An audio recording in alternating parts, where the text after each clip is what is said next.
मजलिस इत्तेहादुल मुस्लिमीन शाख निर्मल के सदर अजीम बिन याहिया ने दफ्तर मजलिस पर मीडिया से खिताब करते हुए मुसलमान निर्मल को ईद उल मिलादुन नबी सल्लल्लाहु अलैहि वसल्लम की मुबारकबाद पेश की और पोस्टर का रस्म इजरा किया। इस मौके पर उन्होंने कहा कि हर साल की तरह इस साल भी दारुस्सलाम हैदराबाद में जलसा रहमतुल आलमीन व जोश व खरोश के साथ मुनाकात किया जा रहा है।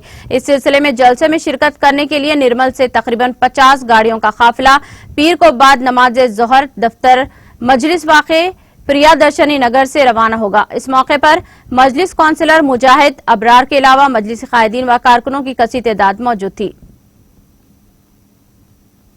आज जलसे रहमतुल आलमीन जो सारे कायनात के रहमत बन के आए हैं, उस ताल्लुक़ से दारुस्सलाम जाने के लिए जो तैयारियां थी निर्मल से निकलने की, वो तमाम तर मुकम्मल हो चुकी है और इंशाअल्लाह ताला कल बाद नमाज ज़ोहर प्रियादर्शन नगर मजलिस इत्तेहादुल मुस्लिमीन के दफ्तर से ये काफिला निकलेगा और दारुस्सलाम पहुँचेगा।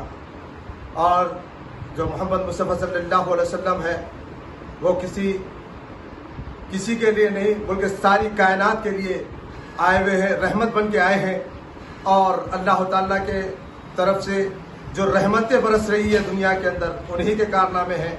और अल्लाह के फजल व करम से आज जो भी रहमत और बरकतें हैं और जो इंसानियत का जो सबूत दिए हैं उन्होंने कि इंसानों को किस राह से चलना चाहिए और इस्लाम क्या चीज़ है, उन्होंने आगे जो बताया है, आज उन्हीं के पैदाइश के दिन मनाने के लिए दारुस्सलाम जा रहे हैं। इंशाअल्लाह ताला कल हमारा काफिला दारुस्सलाम। नाज़रीन, हमारे टीटीवी न्यूज को सब्सक्राइब करें, बेल आइकॉन को प्रेस करें, शेयर करें और लाइक करना ना भूलें। और किसी भी एडवर्टाइजमेंट के लिए हमारे इस नंबर पर कांटेक्ट करें। हमारा नंबर है 9550102020 पर।